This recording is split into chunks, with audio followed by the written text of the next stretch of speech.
Do violent sports create violent people? The violent sport of football is one of the most beloved sports in North America.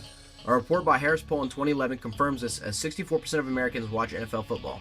Society loves to see some of the most elite athletes in the country showcase their speed, quickness, and strength on any given weekend. While many people enjoy watching football, does the violence that takes place on the field translate into off-the-field incidents as well? In terms of domestic violence, the answer would seem to be yes. Statistically speaking, football players are much more likely than the general population to commit crimes such as domestic violence. According to researcher Benjamin Morris in the NFL, domestic violence accounts for 48% of the violent crimes committed by players. It is a fact that athletes involved in violent sports are going to be more aggressive as a result. When your job is to launch yourself as hard as you can at another person in football, or knock someone out cold by whatever means necessary in UFC, of course these individuals are going to be more violent than the general population.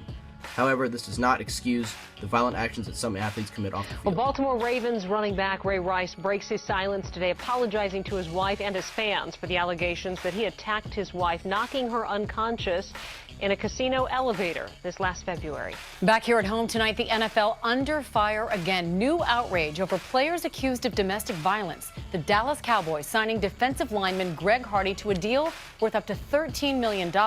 Accused of attacking his girlfriend, he may not even be allowed on the field when the season starts. Football is not the only sport that breeds aggressive people. Boxing and MMA are also breeding grounds for violent individuals.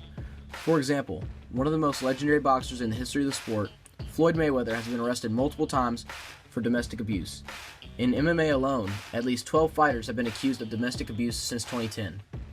An investigation by HBO's Real Sports found that the rate of domestic abuse arrests among mixed martial arts fighters is more than 3 times greater than that of football players.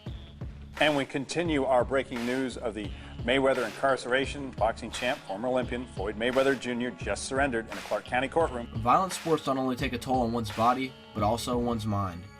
Repeated blows to the head that athletes suffer may also be a reason for increased violence off the field. In a recent study, a neuroscientist scanned the brains of men who had been arrested for domestic violence, finding neural abnormalities such as a hyperactive amygdala.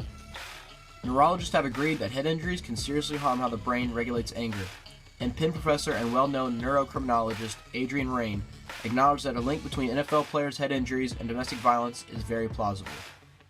Linda Carroll at NBC News has also examined this growing issue, finding evidence that head injuries can damage the brain's frontal lobes, which control against aggressive behavior. But even with this information, some neurologists are skeptical that the NFL's concussion and domestic violence problems are linked. Chronic traumatic encephalopathy, or better known as CTE, is a progressive degenerative disease found in people with a history of repetitive brain trauma. Concussions and subconcussive hits to the head are the main cause of CTE. Even in players with CTE that were never arrested for domestic violence, controlling anger became an issue. Chris Henry, the Cincinnati Bengals wide receiver who suffered from CTE, died in the middle of a domestic dispute with his fiancée.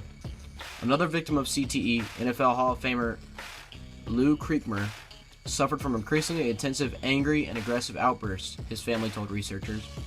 Mike Webster, the Pittsburgh Steelers Hall of Famer, was the first player to be diagnosed with CTE, and in the years leading up to Webster's death, he became increasingly angry and violent, his widow told PBS Frontline. In conclusion, violent sports do create violent people.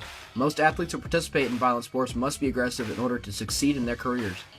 Head trauma that athletes suffer throughout their career also greatly contributes to former players possibly becoming violent individuals later in life. The aggressiveness players are exposed to on a daily basis within violent sports breeds aggressive people.